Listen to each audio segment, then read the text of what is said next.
आज की कथा है स्वयं को सर्वज्ञानी समझने की। संसार में बड़े से बड़े ज्ञानी भी कई बार ये समझने की भूल कर लेता है कि उसने सब जान लिया है, किंतु क्या वास्तव में ऐसा होता है?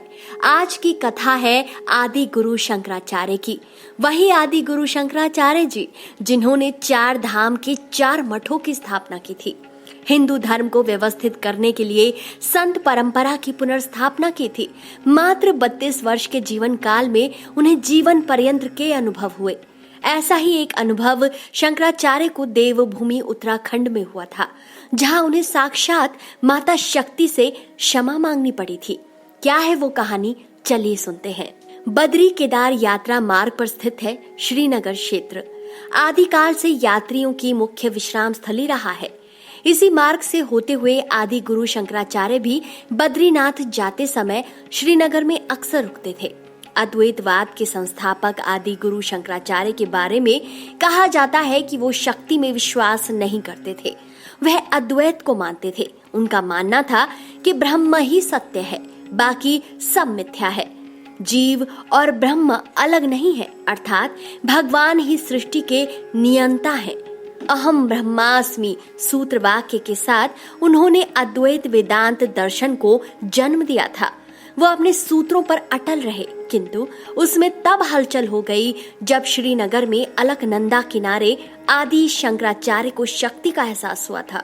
कहा जाता है कि एक बार आदि गुरु शंकराचार्य जब बद्रीनाथ यात्रा पर आए तो अस्वस्थ होने से वह श्रीनगर में अलकनंदा नदी किनारे बैठ गए।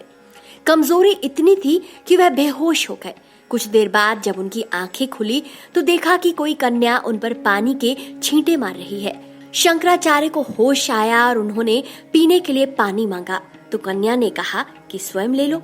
इस पर शंकराचार्य ने कहा कि मुझ में इतनी शक्ति नहीं है कि मैं उठकर पानी पी लूं।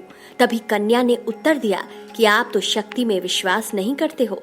ऐसा कहते ही कन्या अंतर्ध्यान हो गई।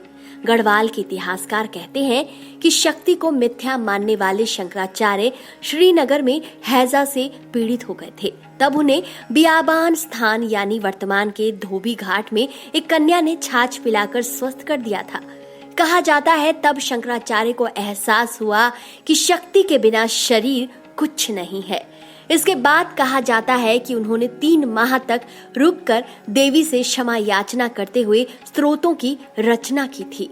वो स्तोत्र है, न यंत्रम तदापि च न जाने स्तुति महो न चा वाहनम ध्यानम तदपि च न जाने स्तुति कथा। तो दोस्तों, आपको आज का ये वीडियो कैसा लगा? अपनी राय कमेंट सेक्शन में जरूर दीजिए और अगर वीडियो पसंद आया है तो इसे ज्यादा से ज्यादा शेयर कीजिए। साथ ही हमें ये भी बताएं, क्या आपने इस कथा को पहले कभी सुना था?